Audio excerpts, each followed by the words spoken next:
Mark Jungerman is lighting the chalice this afternoon in loving memory of his mother.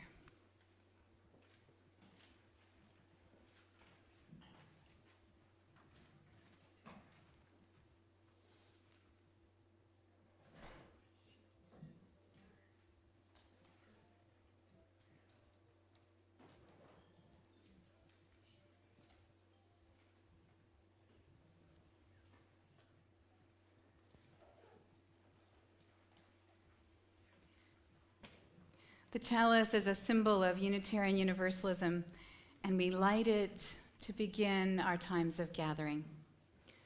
Nancy's husband, John, referred to a spark of life that he felt each of us has within us. He believed that a unique presence of the divine was expressed through every individual. In honor of the love that they shared and the divine spark of her life, this chalice is lit for Nancy.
It's hard to imagine this world without Nancy Jungerman. Just as we're hearing this music, I see people wiping away tears. No matter what our connection is with Nancy, no matter what area of her life, I think that's true. It's hard to imagine this life without Nancy. She's given us so much. She offered us a model of how to love through the depth, the longevity of her relationships, the love she had for family and friends and cats and dogs, the love that she had for the beauty of all things that she would comment on. She has given us so much. Her generosity with forgiveness, with kindness, with financial support for causes that supported the well-being of people. Her compassion, her sense of justice. She freely gave of her questioning mind, the ability to ask questions that no one else quite dared to ask. And often the stunned person receiving that question would answer. She was not afraid to create something entirely new. She offered us her opinions and her wisdom. And that mischievous glint in her eyes suggested that there was a whole novel, a whole book of meaning beyond whatever she spoke. I found a transcription of an interview with her, and she was sharing her memories of the early years of this congregation before it existed on these grounds. And in the interview, she reminisced about the founding mothers, she said. The founding mothers, never mind those founding fathers. The founding mothers who had an idea to start a religious education program for their children. The program met in homes and garages, and it was a mix of personal hands-on experience with nature, very transcendentalist, an experience of nature through science. Can you imagine? Of course you can. It was wonder and the mystery of life. They introduced the ritual of the chalice lighting, and they sang This Little Light of Mine, and they studied crystals. And when someone asked, what do rocks have to do with religion? The answer was, rocks are God's calling cards.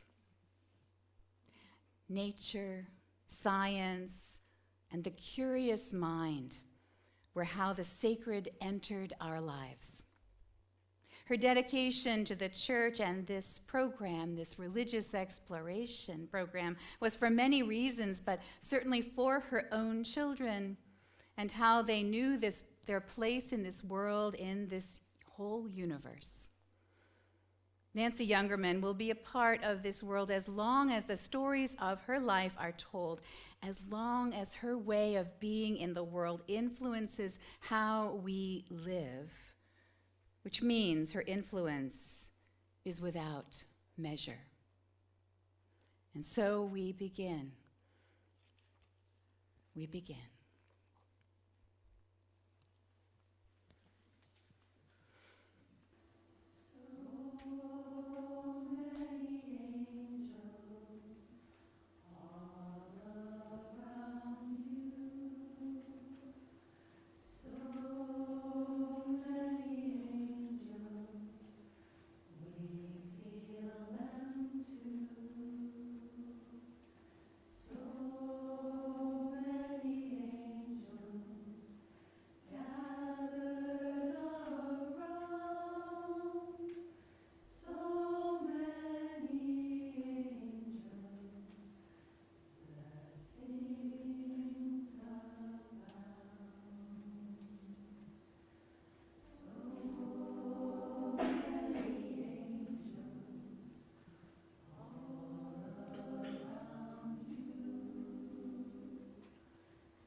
Hello, I'm Anne, Nancy Kidwell Jungerman's daughter. My three brothers and I want to thank you for being here today to celebrate the wild and precious life of our beloved mother. I wasn't at all sure I was going to be able to make it through those songs, even with my dear Threshold Choir sisters from both Davis and Napa here at my side. My gratitude for their loving presence and music in both Nancy's and my lives runs deep. That thread of gratitude, angels, and love is woven throughout this celebration of life.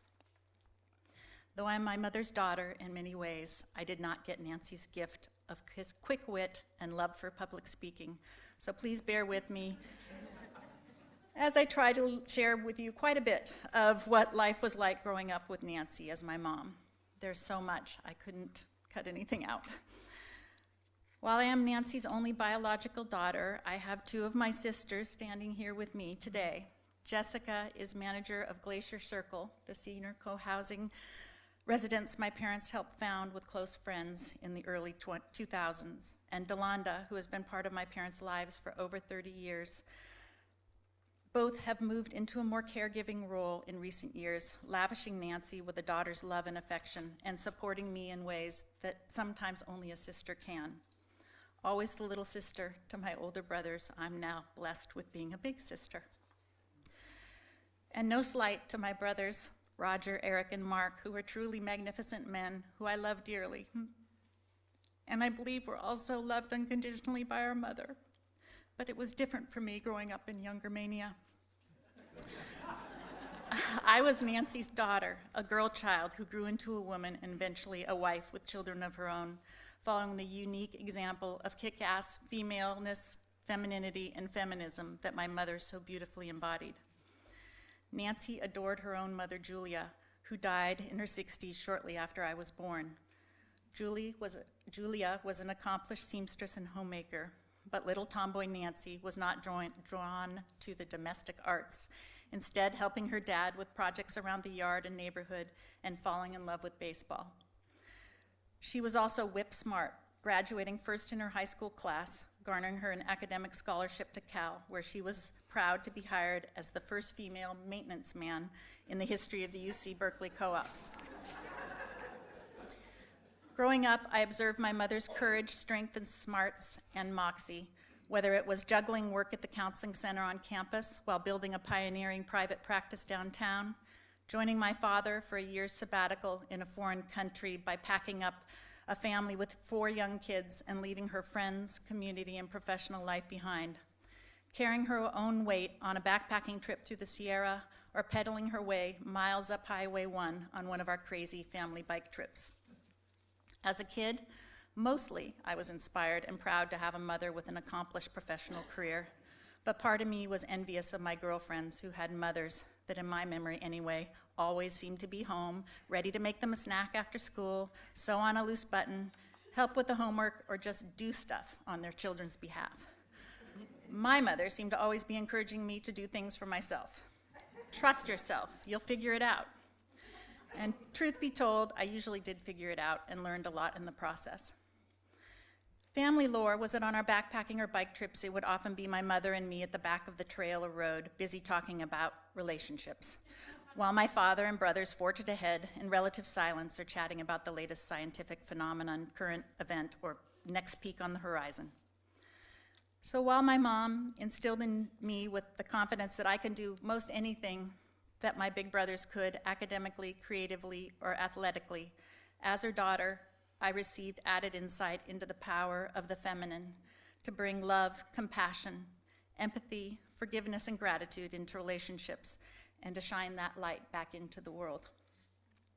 But maybe the most momentous gift I received from my mother was the extraordinary privilege of knowing that I was wholly loved from the literal moment of my conception to the day my mother took her last breath and all the days in between.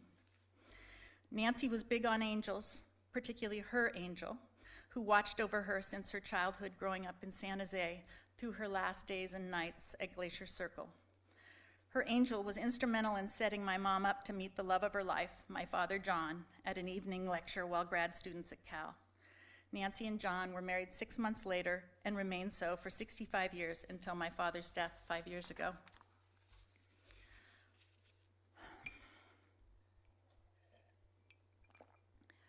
Her angel was mixed up in my parents' love life again 10 years later when I was conceived. I'll spare you the details, but if you chatted...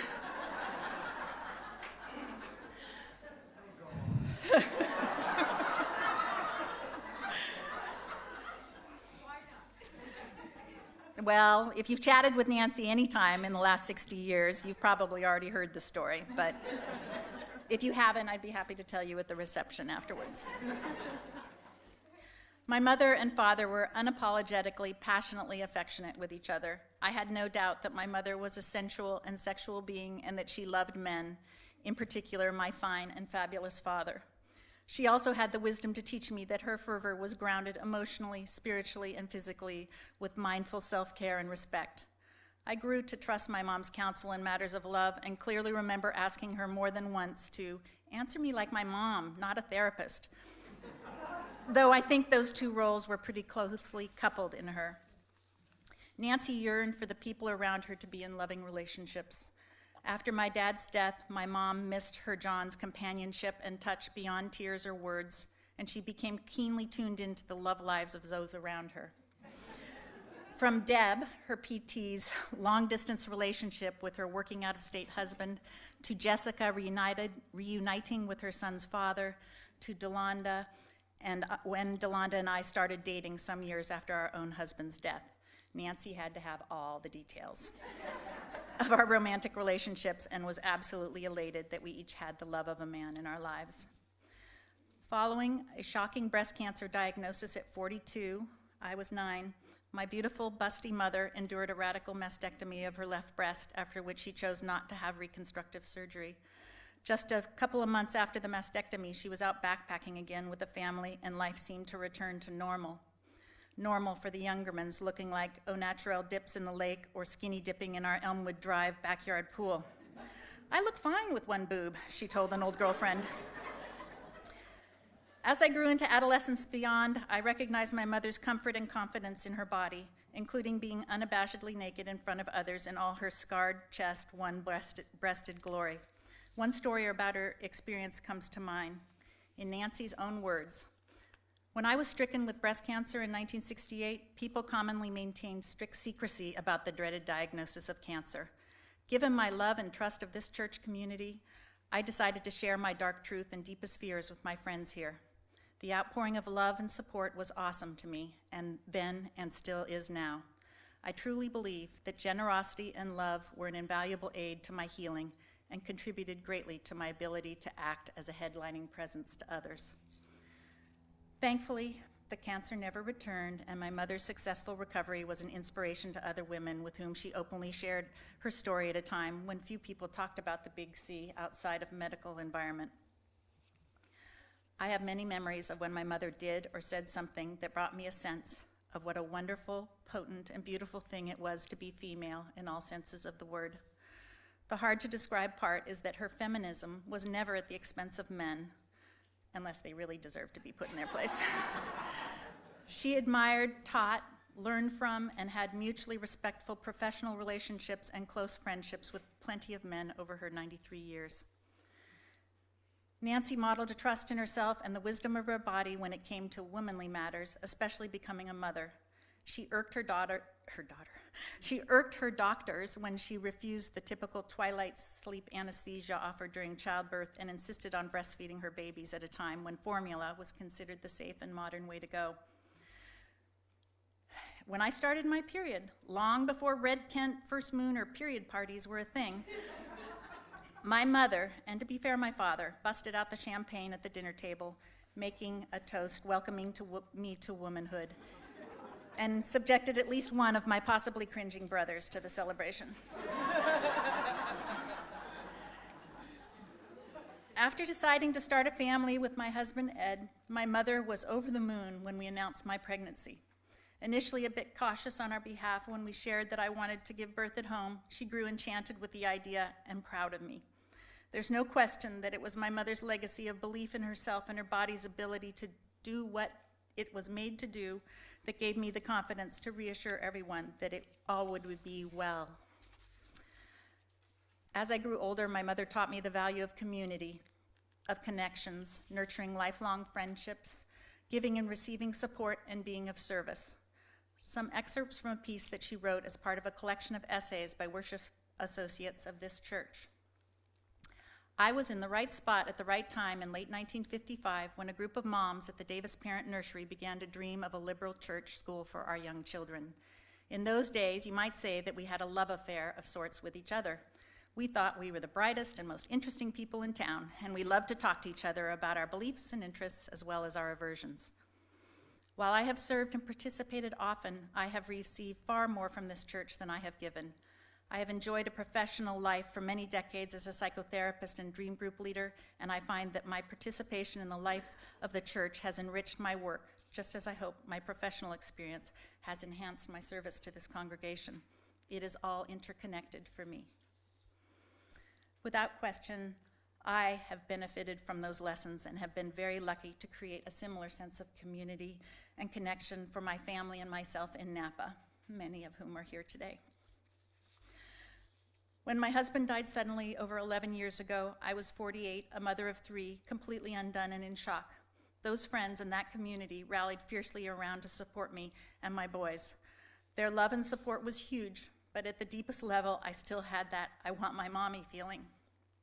And there my mommy was.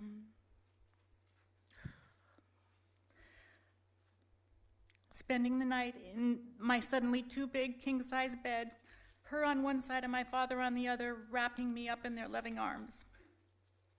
In the last year or so, when I'd come to Davis for my weekly Glacier Circle visit, the usual reaction as I walked through the door was an enthusiastic, "Is that my baby?"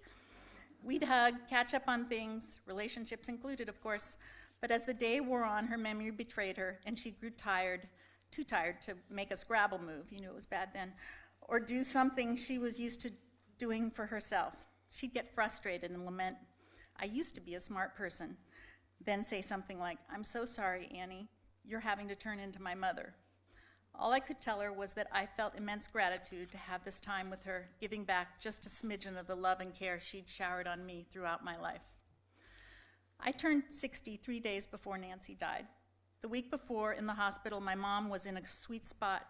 She was feeling pretty good, and her witty sparkle was on, and she flirted with the medical staff. We started talking about my upcoming birthday, and she joked that she might feel old at 93, stuck in the ICU with congestive heart failure, but having her baby turn 60 made her feel really old. Just a few days later, early the morning of my 60th, Jessica recorded my mommy's barely audible birthday wish on her phone. "Happy birthday." Then with effort, "You are the greatest gift of my life." Those were my sweet mother's last words. The next evening, we got her back to her familiar Glacier Circle living room with treasured kitty socks, her children and grandchildren all there to welcome her home. I had the blessing of sleeping the next 2 nights on the couch pushed right up next to her hospital bed, holding her hand, stroking her hair, singing softly and whispering words of love, gratitude, and comfort until there was nothing left unsaid. Just as she had done for me 11 years earlier and countless times before as a sick or scared child. When my father died at home 5 years ago at 92, Nancy whispered these words to him, "John, wherever you are, I'm 4 years younger, and I'll be with you in a few years. So keep the bed warm for me, okay?" My mom generously offered her love, gratitude, and forgiveness to many over her rich lifetime, and she knew great joy and love in return.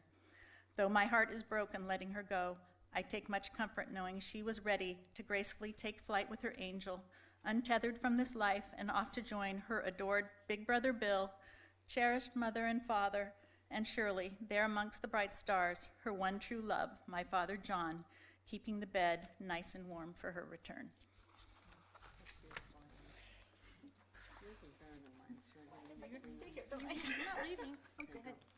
Mine's not as good as that, but it's short and sweet.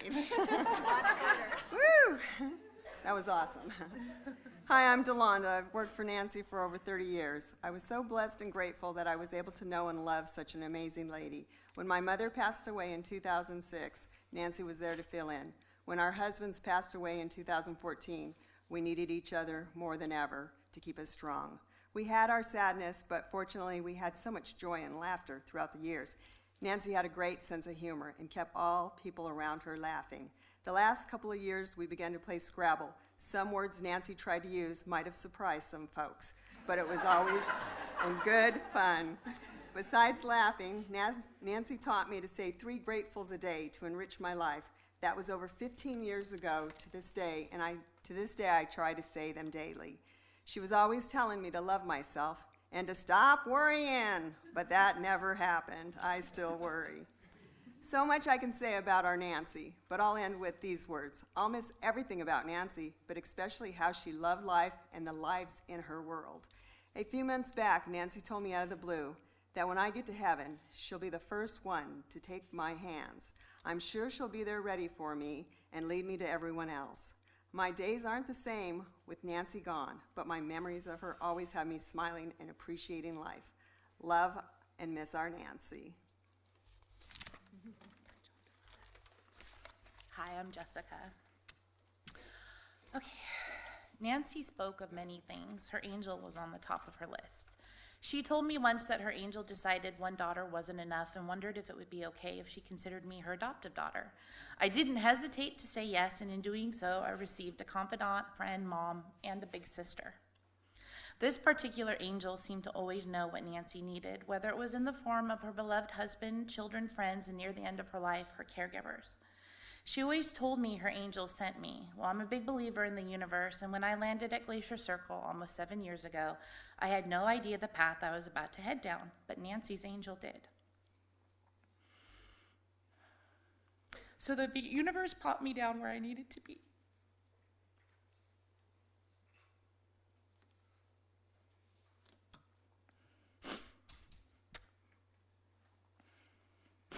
I'm talking about my people, so it's emotional. The Glacier Circle community welcomed me with open arms, and it was like being wrapped in a warm blanket of love. A couple months after I moved to the community, one of the members told me, "Jessica, we are glad that you are here. Too bad you're catching us all at the end." Well, I wasn't quite sure how to take that, but now, several years later, all I can say is, what a privilege. I have been honored to take part in a very intimate part of the aging process, not only with Nancy, but several of my Glacier Circle community members as well. I had no idea what Nancy would become to me. She was a powerhouse of intelligence, beauty, fun, fierce Scrabble playing skills, and love for all those that were important to her. All these attributes wrapped up in a twinkly-eyed, irresistible package. Her intuition with people was a true superpower. She had this ability to know when you needed to talk things out. I can 100% say that I always felt better when I left her house, even if I lost Scrabble. There were many bumps along the way the last few years, some harder to rebound from others. But our standing joke was, "I'm really glad you didn't break your humor." The loss of her beloved husband was very difficult for her to navigate. Who helps the therapist? We did. Her children, myself, her grandchildren, Delonda, Lilani, Deb, and all her Glacier Circle family all had a hand in caring for Nancy. Navigating the end of life with someone is no easy task. There are multiple layers of such a journey. Extreme emotions, but mostly love. Nancy was full of love, ready to give. I was fortunate to have been one of the recipients. Her husband, children, grandchildren, friends, UU community, and Glacier Circle were all high on her love list. She would be the first to tell you I'm a very lucky person. Her angel oversaw all the important things from beginning to end, including giving me a big sister I didn't know I needed. On the day she died, her angel had one last job, to see that everything was as it should be. Scrabble was being played, the Giants were on, wine drinking from plastic cups, her children and other loved ones present, and it was perfect. In the end, she got things her way one last time. Mark, Eric, Roger, and Anne, you were all her greatest gifts. So I'm Roger, son number 3, and if my mom were doing this, she would just not have any notes and do a perfect job to find the right words. But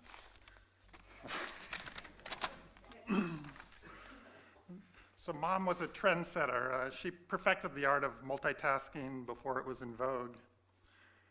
With her 4 kids, her career at the counseling center and private practice, supporting my dad at joint social events, a cat, as well as several parakeets that flew around inside the house, not to mention the white rats. She had a lot going on and juggled it all. This became even more challenging when we moved to the new Elmwood house. It had a distinctive sort of all-steel architecture, and that, coupled with the sort of lack of funds, meant that it wasn't completely complete, and the upstairs mezzanine railing wasn't built yet. And so the only way that the kids could get up to the upper floor was on this ladder that went up from the concrete floor. And so she had a little bit of extra caretaking to make sure that Anne was still a toddler, that we didn't fall off. So she heroically tried to keep it all organized and performed massive grocery shopping each week, and just was struggling to keep up with the 4 ravenous kids. And as her boys hit adolescence, we had increasingly huge appetites, and she was frustrated with the magnitude of this Sisyphean task. But we had a coping mechanism, and it led to a habit that persists to this day. So during the afternoon when she was off working and the boys got hungry, we would raid either the cookies or the crackers, and we eat them all, but we'd always leave one. And then we'd put the backs back together, and you couldn't tell the difference. We put it back on the shelf. And so that was our helpful contribution to the next week's meal planning. My mother was open-minded and accepting, and despite her many responsibilities, she really put in an effort to support our interests. And when I was in junior high school, my brother Mark came back from India and brought back our teacher Babaji from India, and I began my interest in yoga and meditation. And so I think I was in 7th grade, and I abruptly announced to Mom that I was going to become a vegetarian. And this was actually quite unusual at the time, but she agreed. She said, on one condition, this is kind of an adult community, and so you're going to need to cook 1 day a week.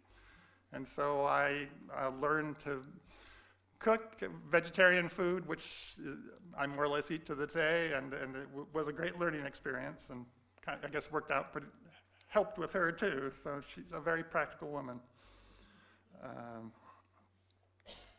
And then actually later, my parents went and did a joint seminar at the Mount Madonna Center that Babaji formed in Santa Cruz, and they did this seminar on dreams and physics. So they were really involved in what we were doing.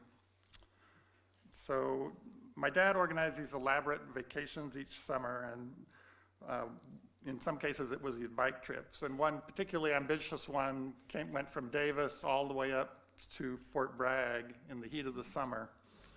So it was over 200 miles, and there were lots of long uphills along the way. And my mom was a real trooper, but she had this really dog bike with bad gearing, and it was challenging for her.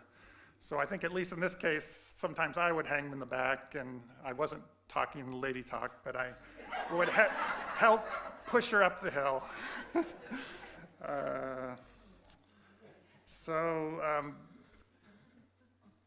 In her later years, Mom's career and her wider social net kind of contracted, and it was actually nice to be able to spend a lot of time with Mom and explore her life stories and her reflections on her family and all the opportunities and adventures she had. She was truly appreciative of her life, family, friends, and caregivers. And every time we called her, she'd say, "I'm so lucky." And now I feel I'm the one who's lucky to have had such an amazing mom. Deja vu. It's like 5 years ago, I was right up here. My father. I'm Eric. And I'm going to do what no one else did, what my mother did, was just talk. And I'm mortified. What I have here is not something I wrote, it's something she wrote. For some reason, when I was going through her materials, I kind of landed on this poem, and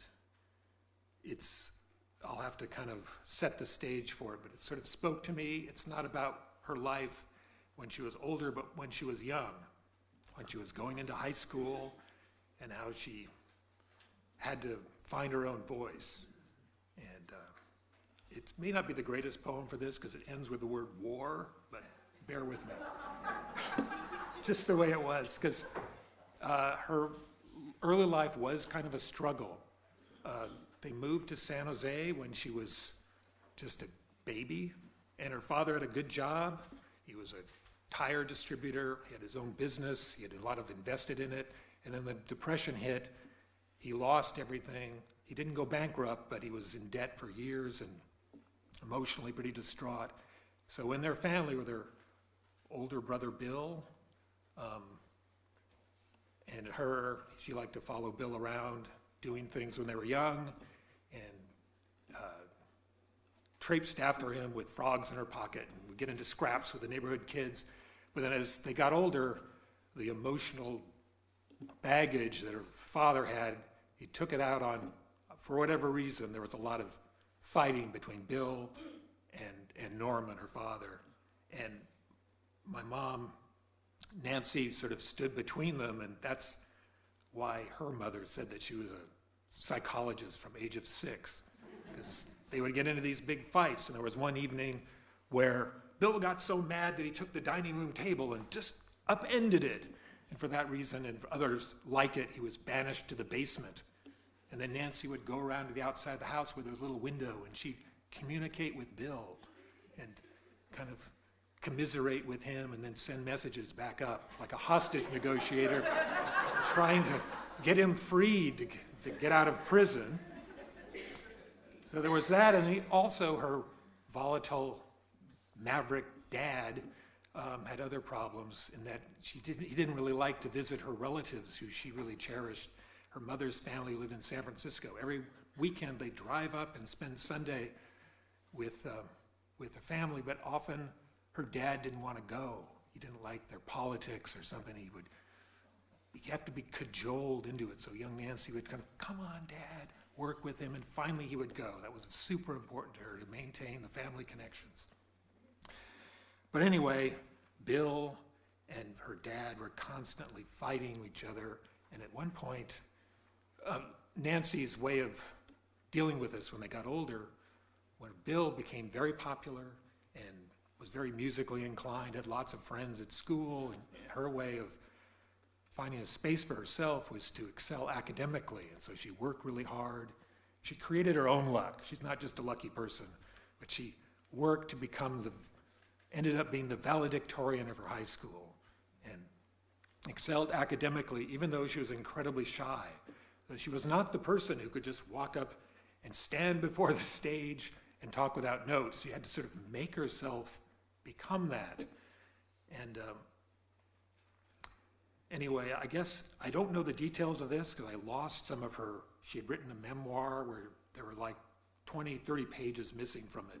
But I think she told me at one point that right before her high school graduation, Bill and Norman got in some huge fight and were stealing the limelight. She was about to go up there and give the valedictorian address to her high school, and they were like making this huge scene, and she was really angry about it, stealing her opportunity to be in the limelight.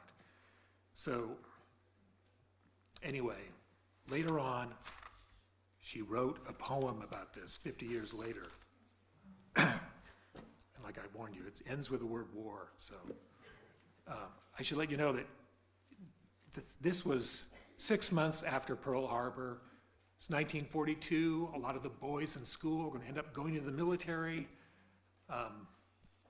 There was a theme for her valedictorian speech, along with some other students. They'd be talking about the 4 freedoms, which came from FDR's State of the Union address the year before. Freedom of speech, freedom to worship, freedom from want all around the world, among other things. So she was going to speak to that.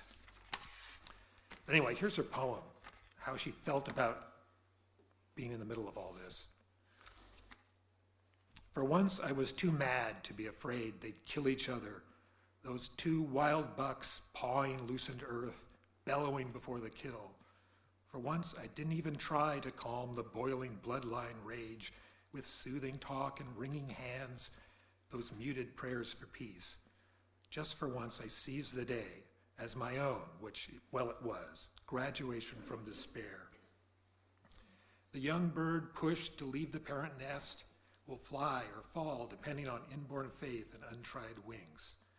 Fear lived close enough to be a friend, who urged my shaky legs to grow stronger from the climb,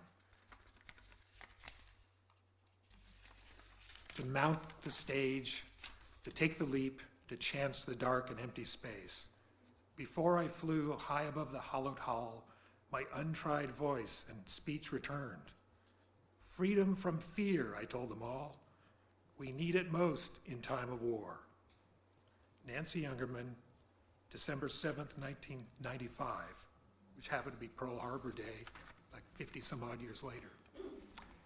Anyway, I knew this wouldn't end right, but I'm done. Or like what Anne said, all right?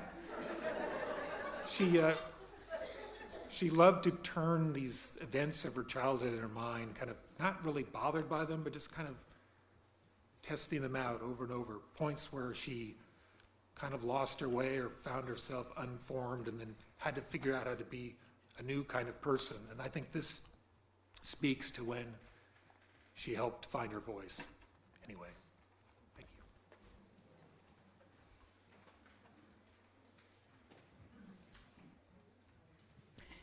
And so we sing Spirit of Life, which was a favorite of Nancy's. Luann will play it through one time so that those who are in this sanctuary who have never heard it before can become familiar with the melody. And then I'll invite you to rise in body or spirit. If you're seated next to someone who cannot stand, I invite you to just be with them as they're seated, and the lyrics will appear on the monitors magically.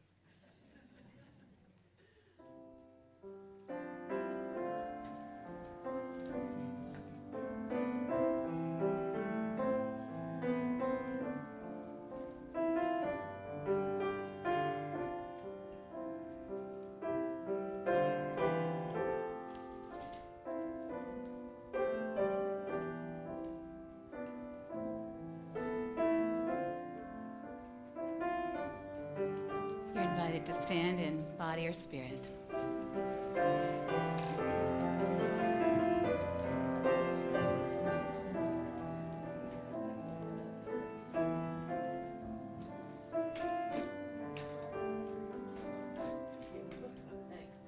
Spirit of life, come unto me, sing in my heart all the stirrings of compassion. Blow in the wind, rise in the sea, move in the hand, doing life the shape of justice. Roots hold me close, wings set me free. Spirit of life, come to me, come to me.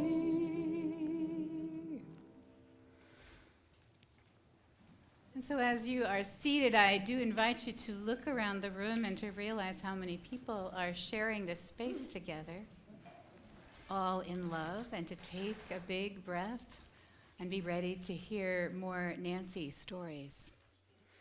And so Paul Aiken. So Nancy and I began to private practice in Davis, California here in 1969. I arrived in Davis in 1968, fresh PhD psychologist out of Michigan State University, and joined the counseling center staff, and Nancy and I connected really quickly, and then we opened a private practice together.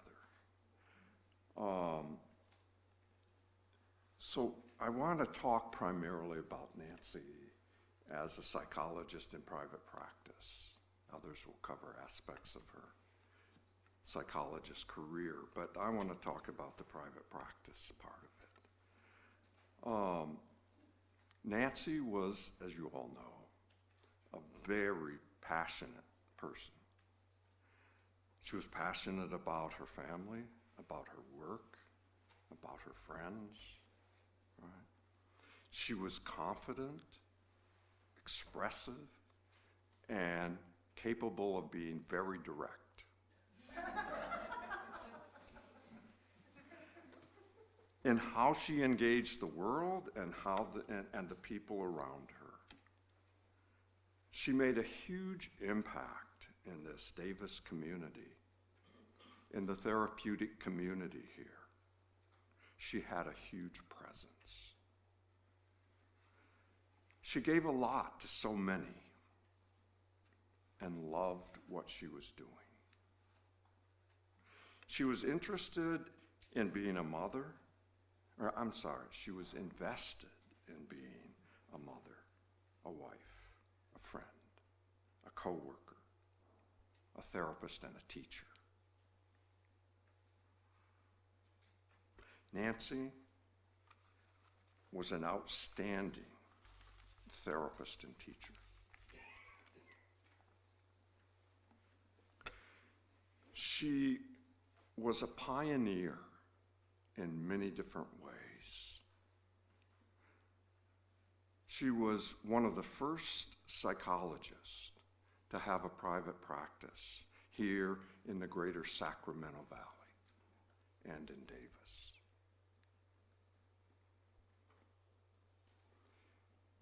She was a pioneer in clinical dream work.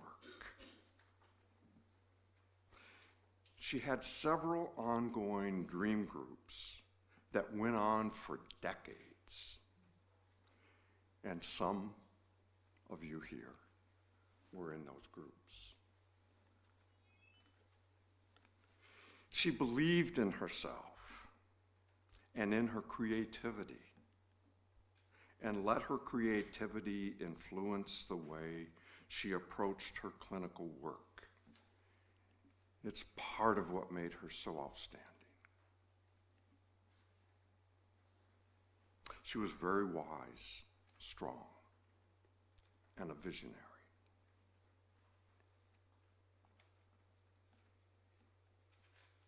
She was a very highly sought after supervisor. She had a supervision group that went on for several decades, and again, some members of that group are here today.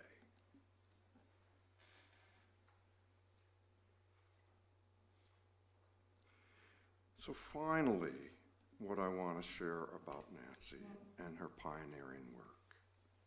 She was so personal in her therapeutic work. She had groups in her home and at her cabin at Dillon Beach.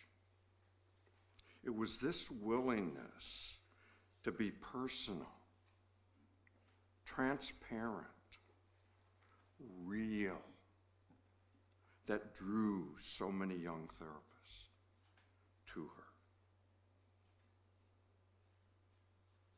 She pioneered clinical work in the real human relationship beyond the transference and countertransference, for those of you that have meaning in that.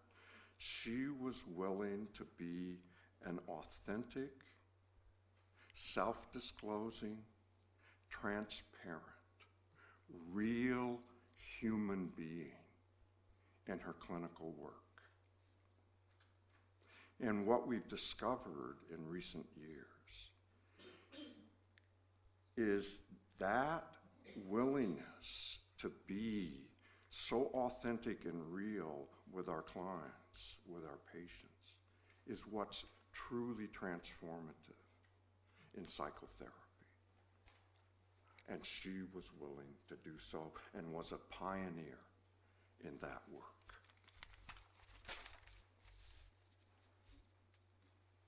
Nancy didn't hide behind her role as a therapist, but was a genuine, real person, human being. She'll be missed. Oh, I just also wanted to say, there it is, right? This is that real, authentic human being. Well, I'm Judy. I came to the counseling center a couple years after Paul. I've thanked him many times for many things, but I thank you perhaps most of all for finding all the words I wanted to say that are not on this paper. Boy, you said it. And what you didn't say, but what I kind of remember, is that you and Nancy weren't very similar. She was kind of a California girl, and you were kind of a Midwest Michigan boy. You were trained in a traditional way, and she was a pioneer. So I just really didn't know what to say. And I've talked to Donna and Nancy and myself. But yesterday, I opened a book written by my freshman roommate at Berkeley, and I found this poem. And I thought, I don't believe this. I went to Berkeley, Nancy went to Berkeley. This is written by my freshman roommate. And I think it's a poem for Nancy and her cat, Sock. Cat and a ball. Her cat sits mornings in the sun on the window seat while she grumbles out of bed and stumbles to the bathroom and tells herself her dreams aren't real, but oh, she wishes to return to their irreality, no matter how weird, because look at the weirdness of everyday human world. Her cat purrs as she runs fingertips over its fur.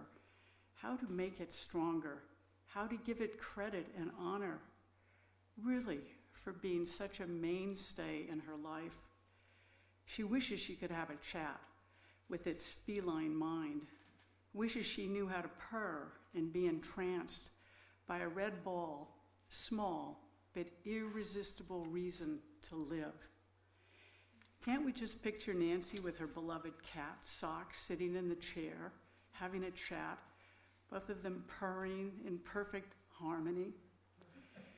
Nancy was a woman of her time, married young, mothering her children, and yet ahead of her time, a pioneer. Thank you, Paul.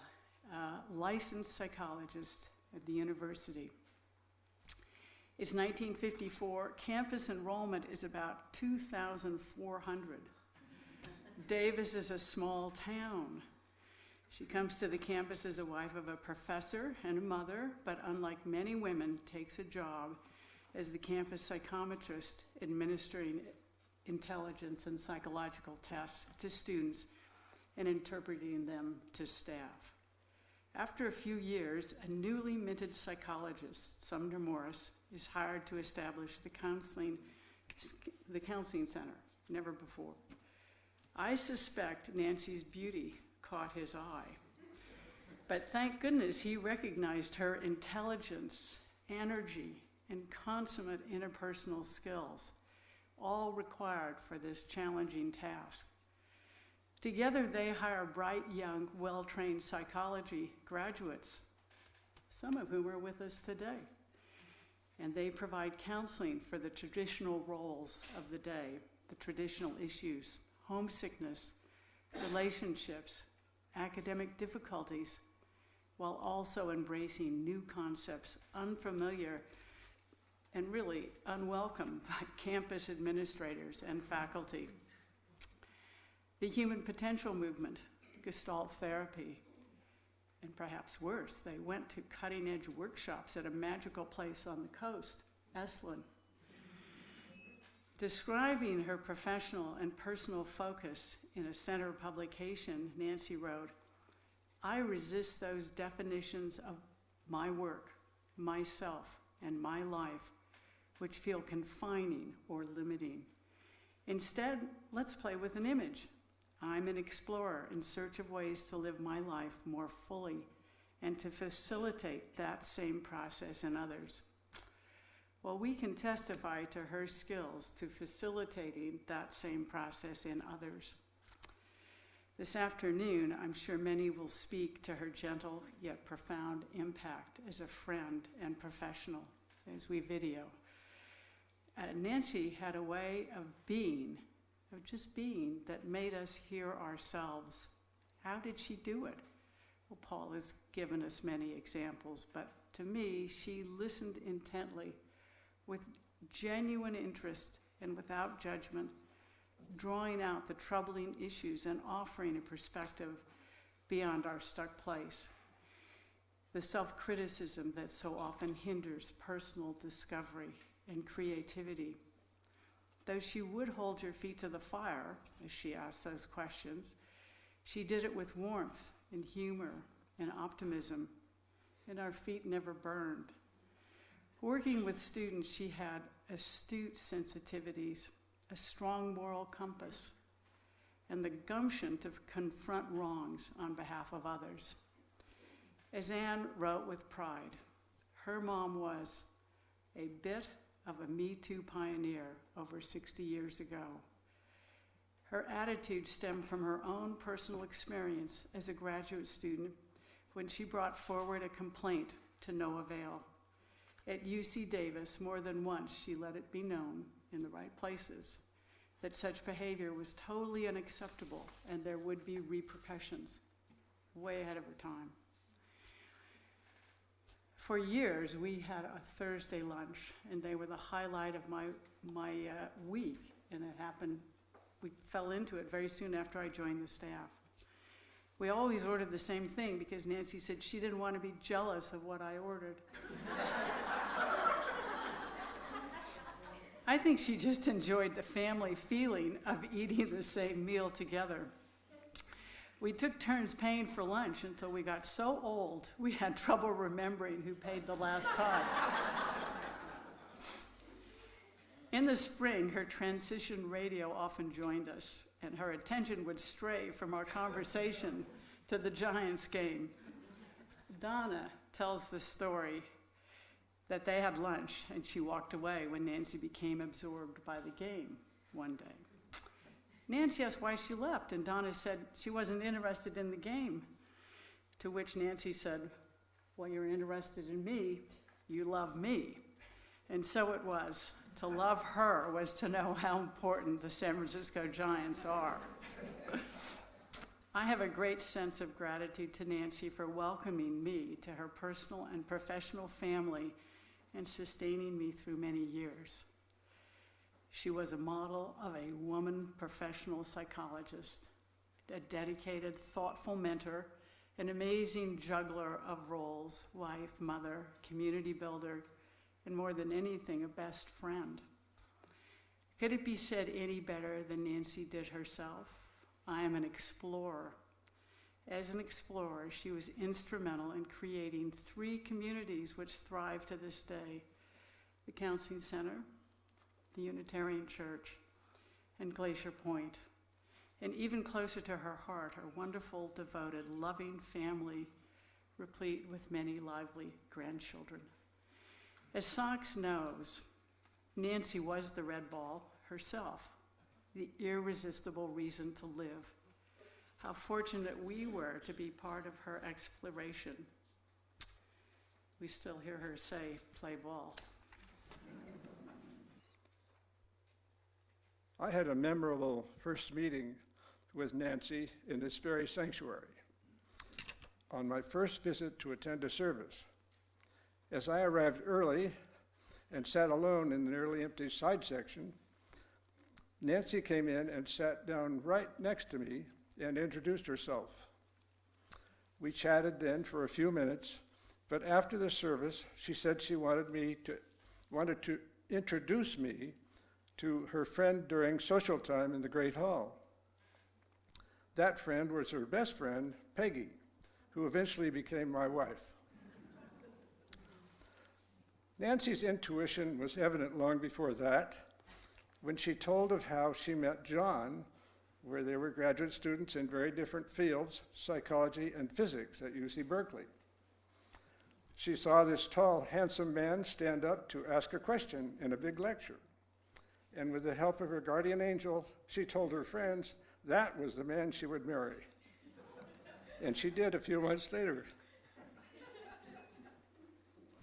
For many years, the four of us often went out together, especially for fun meals at the Italian kitchen, sadly now gone.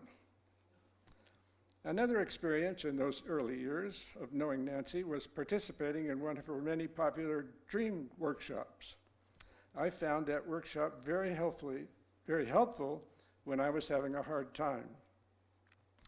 She also helped to organize us interested friends into a small philosophy class led by Mildred, a retired philosophy professor. In that class, Nancy would often disagree with the instructor. Then came planning for Glacier Circle. She helped us to learn group interaction, and then she convinced others to join our group, including, most notably, her husband, John, who at age 80 plus did not at first think he was old enough to live with a group of old people. At Glacier Circle, Nancy participated in our weeknight dinners and weekly meetings. She brought, or as she put it, was the bus driver for her good friend and neighbor Sue, who was confined to a wheelchair. Nancy watched virtually every Giants game and then at dinner reported on how her Giants were doing. Sue was a fellow Giants fan, and Nancy gave her a large Giants flag. When Sue died, Nancy flew the flag in front of her own house for the remainder of her days.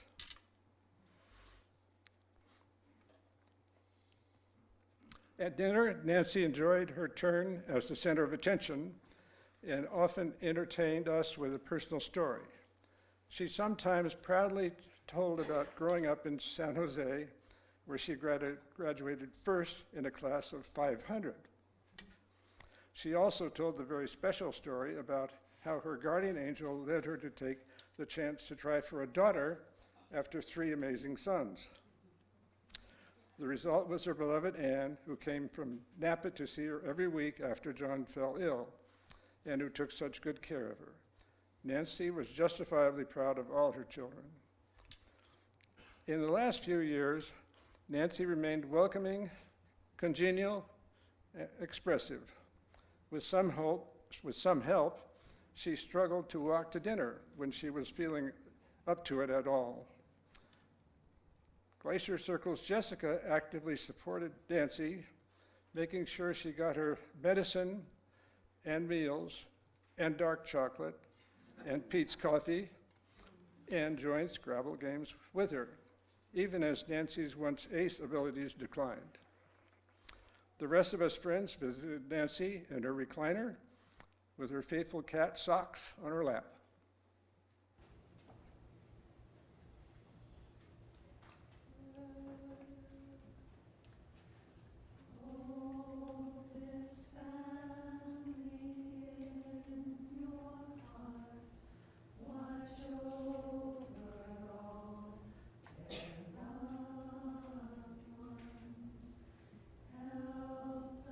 Children make their way, and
Hi everyone, I'm Erin. I'm actually the fourth grandchild, but I'm going to be reading what Joanna, the first grandchild, wrote today. She isn't able to be here with us. These are her words. I was her first grandchild, and she was my last grandparent. Before now, I hadn't thought about what it would mean to no longer have grandparents. Grandpa John and Grandma Nancy were constants in our lives from day one, so it is hard to believe that they are both gone. They were so proud of us from everything we did, even the terrible poems we wrote when we were little, the songs we sang, the races we won or lost. They were proud of us for growing up too, but they particularly loved to remember us as children. Grandma especially enjoyed telling embarrassing stories about us, ones we've all heard 1,000 times. It is hard to be annoyed by this, though, especially when I realize that no one else will tell these stories now. We should be so lucky to have people in our lives who care enough to brag about us. My cousins and I are luckier than most to have had grandparents for this long. They were the glue that bound us together for every Thanksgiving, every Christmas, for summers at the beach and backpacking trips, the cabin in Yosemite where we all played with our second cousins. I cherish these memories. Grandma made it all possible, drawing us together as if through gravity. I imagine her surveying the landscape, looking over her brood, so joyful to have brought us together, even today. I'm sure she brags about all of us in heaven.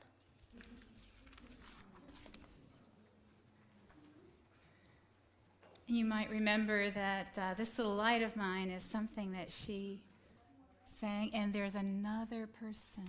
Come, please. Be not shy. Come, come. I'm going to sit down and listen. So we had a bit of a printer malfunction on the way out, so I have to pull the classic millennial move of reading this off my iPhone. But I also have to admit it was a little last minute, so I hope it's coherent. My name is Owen Weber. I'm son of Ann Jungerman and Ed Weber, and grandson of Nancy and John Jungerman.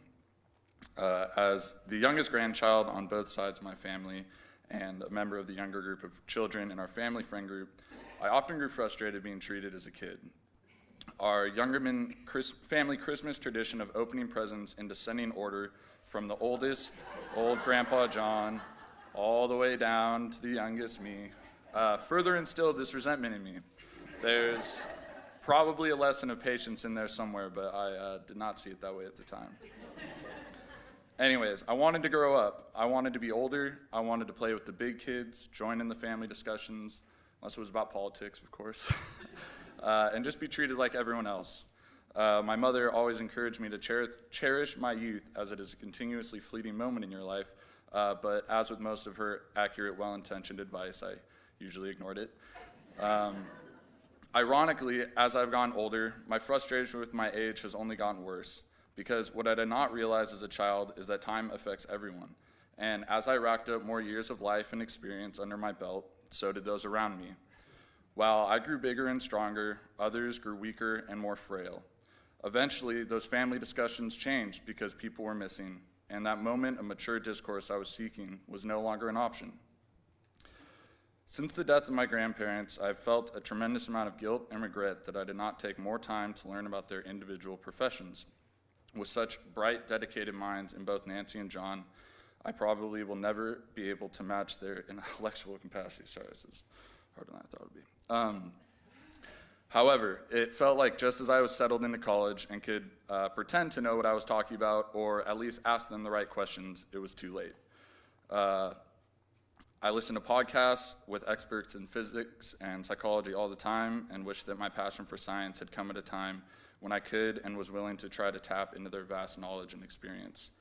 Nancy was ecstatic when she found out that I was studying psychology at UCSB, and while I regretfully can no longer learn from her directly, I know that I will carry on her killer work ethic and values of respect, love, and kindness in whatever I find myself doing. So with this, I encourage everyone here to take a step back from your own lives and take the time to express your love and gratitude to those around you and learn from them. You never know when you may lose someone, and the last thing you want to do is feel like you didn't get the chance to hear what they have to say. As many of you know, Nancy was extremely fascinated with dreams, both their meaning and impact on our lives. Shortly after her death, I flew to Ireland for a semester abroad and within days began having extremely vivid and significant dreams. While this was likely due to a lack of THC in my system, one of these dreams was very profound nonetheless. I was sitting with both John and Nancy in the corner of the living room at Stella's Reward Beach House. Many of you probably know what I'm talking about, the little corner with the one chair and the futon and the coffee table next to all the board games. Anyways, I was sitting there with them, and when I realized I was there, it was almost like a lucid dream. We all just broke down into tears. Now, I'm not a very emotional person, although I'm eating those words right now. I honestly couldn't tell you the last time I truly cried, and I'm sure Grandma could have told me all the reasons psychologically that was the case. But anyways, we just cried. It could have been seconds, it could have been hours. The relief that I felt when I woke up was like nothing I had experienced before. It truly felt like I got closure with both of them as we shared this moment together. Now, as Grandma would have, I tried to understand why this happened and what it meant. On the spiritual side, I do genuinely believe that both John and Nancy were there with me, sharing in my moment of grief and acceptance that they were moving on. For my life as it is, I learned how important it can be to just let it all out. So I think we should all just take a second and just cry together. I'm just kidding. But seriously, just let that shit out, because I didn't even do it. I didn't even do it in real life, and it helps. So, you know. Okay, lastly, for the important part, I guess. A significant part of my relationship with Grandma Nancy was her appreciation of my thank you cards that I would send her for the various gifts she would give me. It seems impossible for me to articulate all the things that I'm grateful for that Grandma has done for me, and I'm likely not even aware of half of them. But I would like to try. First off, life. That's pretty cool. Now, this wasn't direct. It was, in fact, my mother who gave birth to me, which I'm sure she would love to tell you all about. As she mentioned Grandma's willingness and desire to describe her own conception, I think my mother picked up on that gene, as she too likes to talk about things that makes everyone else uncomfortable. However, she also learned from her mother the values of honesty, forgiveness, love, and respect, as well as a grit and determination that have flowed into all facets of her life and, of course, mine. So I am eternally grateful for my own mother and all that she has done for me. In the wake of tragedy and misfortune, she continued to put her family before herself, ensuring that me and my brothers could live as close to a normal life as possible. Thank you. But today is about my mother's mother. Grandma Nancy was constantly enduring and supportive, always wanting to hear about what I was interested in or enjoying in my life. At 90 years old, she made the trek to Woodland High School and sat down on the bleachers to watch me play basketball. I was so motivated. I had one of the best games of the season, but they weren't very good. So she even listened to some of the rap music my friends and I made in high school. But more importantly, Grandma gave me the gift of education, contributing annually to my college fund and giving me the opportunity to pursue my dreams. She's also given me the motivation to not be constrained by the accomplishments of others and to carve my own path just as she did in her own career. Above all, I'm grateful for the community that Grandma Nancy created around her. That's all of you. They say it takes a village to raise a child, and as I've grown older, I realize how blessed I am to be surrounded by such a supportive, respectable group of individuals. And this starts from the top with Grandma Nancy. Whether you have her blood running through your veins or you've simply been touched by her charisma, Nancy lives on in all of us. I am forever grateful for the impact she has had on my life, and I hope that she is listening to this as if she was reading one of my letters. Thank you. And you would not have missed that. Oh, there's yet another. All right, I'm just going to sit right back down again. I like this chair a lot. Sorry, we didn't itemize the grandchildren.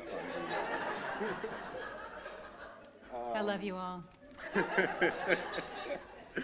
So, I'm not as eloquent as my brother, so most of this I'm going to be reading something Grandma Nancy wrote, actually. But I guess I'll try to give a little introduction.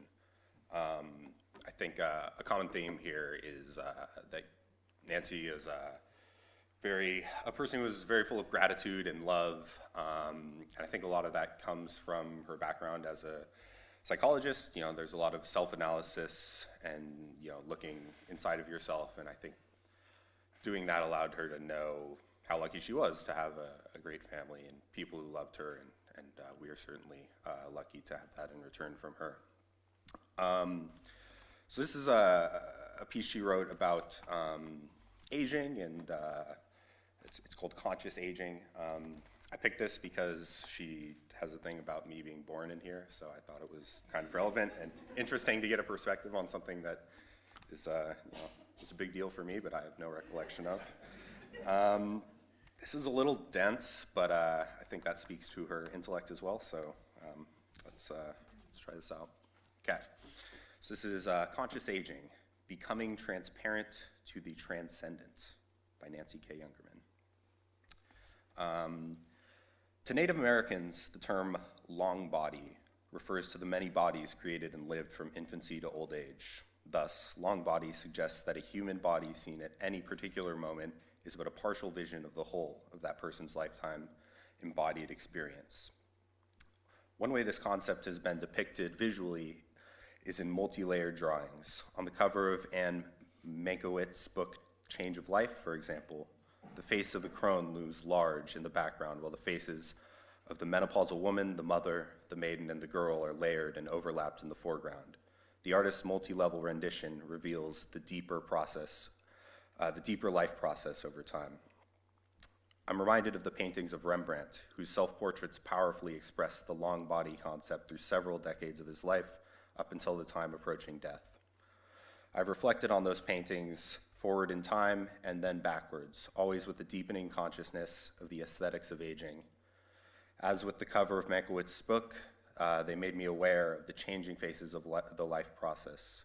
The beholder sees the young Rembrandt in the old man and the elder artist in the younger, a seamless revelation of life's ongoing process.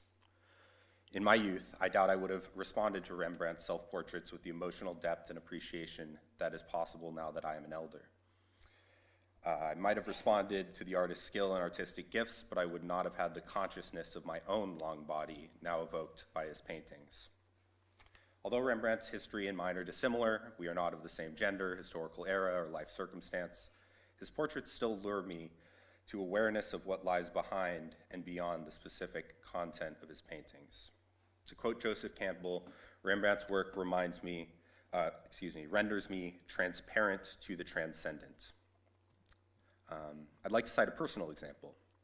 I was privileged to be present during my daughter, Anne, her birthing, labor, before delivery of an infant son, me. I met my grandson when he was but a few hours old. As this tiny newborn lay on my lap, I recalled the experience of seeing and touching my own infant daughter for the first time after a labor much like the one I had just witnessed. The bodies and experiences of my daughter as an infant, girl, and childbearing woman were in my inner vision merged with mine as I looked at her infant son, my grandson. I momentarily became transparent to the transcendent, experiencing an indiscernible at-oneness with the life process itself. That profound experience moved me to write this poem, entitled Full Circle. And this is that poem. He wriggles in his tiny body, an old hand in a new glove, arms and legs flopping loose. I look on, old and thinning, flesh draped loosely on the bone, a mirror for the newly born. I reflect upon him long, two perfect lips on flawless face, surrounding eyes both young and deep. His infant gaze goes through my skin, igniting our now common blood, merged with child and back again, to him, now babe and ancient one. In creating this poem, I was awakened to a deeper consciousness of how that profound moment in my life related to and, in a sense, integrated my larger life story, my own long body. I was moved by an aesthetic experience made possible, in part at least, by my long life history. In the aesthetic moment, we became transparent to our depth, and in this transparency is ever more possible as we age. So that was the words of Grandma Nancy. I think, at least for me, and I think everyone, her kids and grandchildren, she taught us to be really self-reflective and learn to appreciate the things we have because they're ephemeral and everything changes. And I think that makes, I don't know, having that outlook and that insight from her is important. And like everyone has said before, she always stressed the importance of dreams. And I think, yeah, just having that person who was so in touch with themselves around us growing up was, yeah, deeply impactful. And I think we're all appreciative for that. All right, thank you.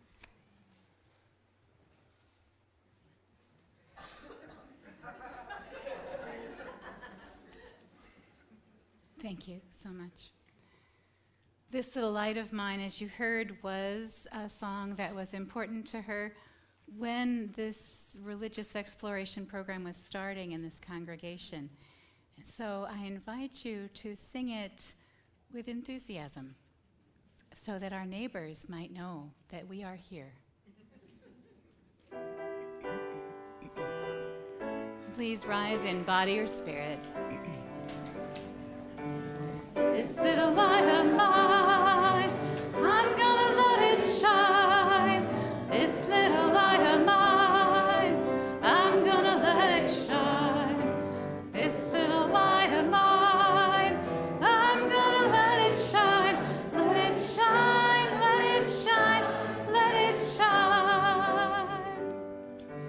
Everywhere I go, I'm gonna let it shine. Everywhere I go, I'm gonna let it shine. Everywhere I go, I'm gonna let it shine. Let it shine, let it shine, let it shine. Building up a world, I'm gonna let it shine. Building up a world, I'm gonna let it shine. Building up a world, I'm gonna let it shine. Let it shine, let it shine, let it shine. So I invite you to be seated just because there will be a postlude for you to listen to, and during that time of the postlude, I'll be helping the family come out to the social hall. And there will be a time for about 30 minutes to come forward and to have your story recorded for the family. And they will be very grateful to hear your stories. Only for a 30-minute time.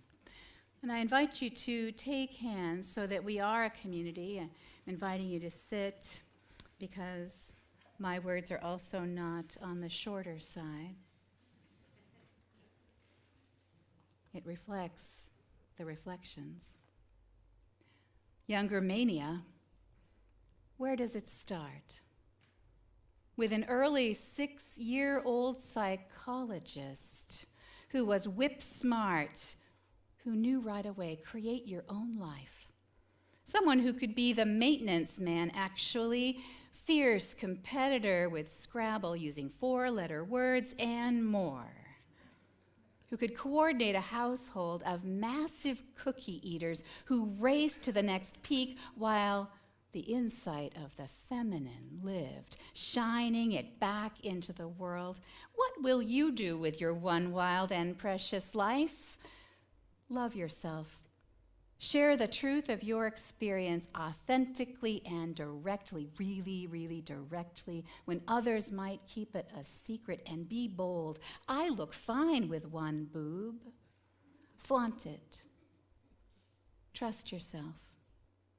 Create a huge presence with the ability to listen. Oh, what will you do with your life? Nancy might say, pay attention. Believe in your dreams. Angels are all around you, reminding you to seize the day, take the leap, live with freedom from fear and be a pioneer. What else should we have done? Asked Mary Oliver. Well, stop worrying and don't break your humor. Trust yourselves to figure it out and know that nothing can shake true love. Angels are all around you. They may snap their grasshopper-like wings and float away, but they are waiting. They are waiting for you. And the cat says, and the angels say, play ball. And to that we say, amen, and may we have our postlude. The postlude begins. Katie Casey was baseball man. She had the fever and she had it bad. Just to root for the hometown crew. Every cent that Katie spent. On one Saturday, her young beau called to see if she'd like to go to see a show, but Miss Kate said no. I'll tell you what you can do. Take me out to the ball game. Take me out with the crowd. Buy me some peanuts and Cracker Jacks.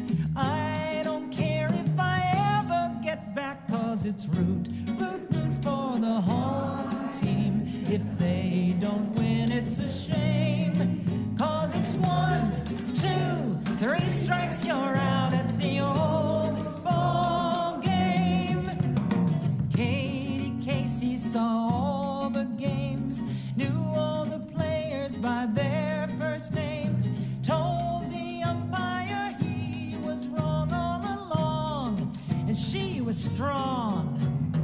When the score was 2-2, Katie Casey, she had the clue to cheer on the boys. She knew just what to do. She made everyone sing the song. Take me out to the ball game. Take me out with the crowd. Buy me some peanuts and Cracker Jacks. I do not care if I ever get back, 'cause it's